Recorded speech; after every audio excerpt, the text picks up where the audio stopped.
Olá, pessoas lindas! Finalmente voltei para um Lidos do mês. Fiquei levemente ausente por um tempo porque minha vida adulta estava atrapalhando as minhas leituras. Mas já tô voltando aos eixos e espero conseguir manter uma constância de conteúdos por aqui. Antes de continuar, eu só queria dar um aviso rapidinho. Todos os vídeos aqui estão disponíveis no TikTok, YouTube e Spotify. Então, se você prefere só me ouvir explanando sobre as minhas leituras, corre para o Spotify. Se prefere ver na vertical, fica no TikTok, e na horizontal é no YouTube. Como em junho temos o Dia dos Namorados, eu fiz uma verdadeira maratona pelos romances levinhos. Até porque eu tava saindo de uma ressaca literária fortíssima depois de Reino de Cinzas.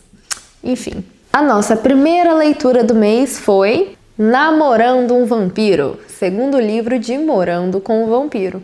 Eu já vou te falar que achei esse muito mais engraçadinho que o primeiro. Personagens bem mais cativantes e a autora acertou mais o tom do humor.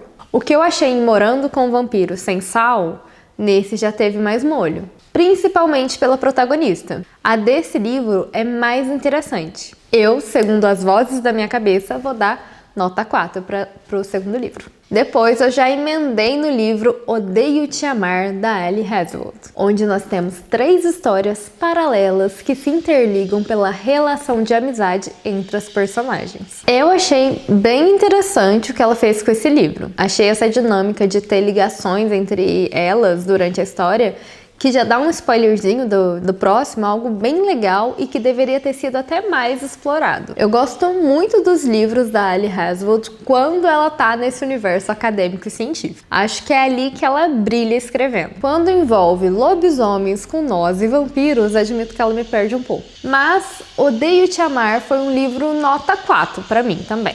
Eu gostei dele. Terceira leitura do mês foi o livro Como Viver um Romance. E na minha opinião, foi a minha leitura preferida dos romances desse mês. Spoiler, só perde para um livro de contos de terror que eu li, mas já que a gente chega nele. Como Viver um Romance brinca com o universo editorial e faz uma crítica à forma como os romances são vistos como uma literatura inferior, algo apenas comercial. Enquanto isso, nós temos um romance crescendo entre a autora iniciante e o seu editor misterioso. Eles se comunicam apenas pelas observações em seu manuscrito, sem nunca terem se encontrado. Não vou entrar em muitos detalhes aqui nesse vídeo, porque eu vou fazer um só falando sobre ele. Então aguenta aí. Pra mim, ele foi um livro 5 estrelas sim, porque eu me diverti muito lendo ele, e eu acredito que a literatura é sobre isso também, ser um espaço para dar umas risadinhas, se sentir leve e feliz com a história. Nem tudo precisa ser sobre aprender uma lição de vida ou uma literatura super densa. Outro ponto que pra mim foi primordial para ser um livro 5 estrelas foi a ausência de Hot. Que saudade que eu tava de ler um romance leve, vibe sessão da tarde, sem páginas e páginas, descrevendo a intimidade dos personagens. Eu amei. Quarta leitura foi o livro Você de Novo, da autora Kate Goldbeck. Eu acho que é assim que fala o nome dela, não tenho certeza. Pode ser que eu esteja falando errado, mas vai ficar assim. Esse livro eu admito que eu ainda tô tentando me decidir quanto a ele. Ele demorou um pouco pra me prender na história, mas assim que ele me pegou, eu não consegui parar de ler. Achei os personagens muito humanos, eles não são perfeitos como na maioria dos romances atuais, eles erram e muito. Chega ao ponto que dá vontade de entrar dentro do livro, chacoalhar eles e dar uns tapinha para ver se acorda pra vida. E isso é positivo, tá? O que me incomodou um pouco foi o salto de tempo constante. Acontece uma interação entre eles, passa 2 anos. Acontece outra, passa X tempo.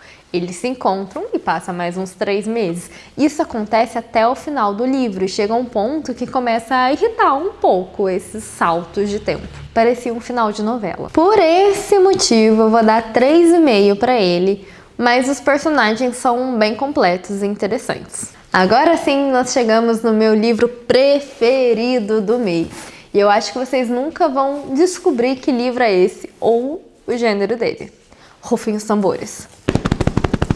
Não há Noite que Dure Pra Sempre é um livro com 8 contos de terror que me fizeram ter medo da minha própria sombra, além de dar um nó no meu cérebro. Sim, ele é bom nesse nível. Eu ainda vou fazer um vídeo falando só sobre esse livro, mas já te adianto que ele todo dá um arrepiozinho por ter um limite impreciso entre o real e o imaginário. Ele brinca com o que é paranoia e o que é real, o perigo palpável e o perigo de uma mente abatida, seja pelo mundo em que vivemos ou pela solidão. Claramente esse livro foi 5 estrelas pra mim, mesmo me dando um cagacinho, tendo que ler só durante o dia e tendo pesadelo mesmo assim.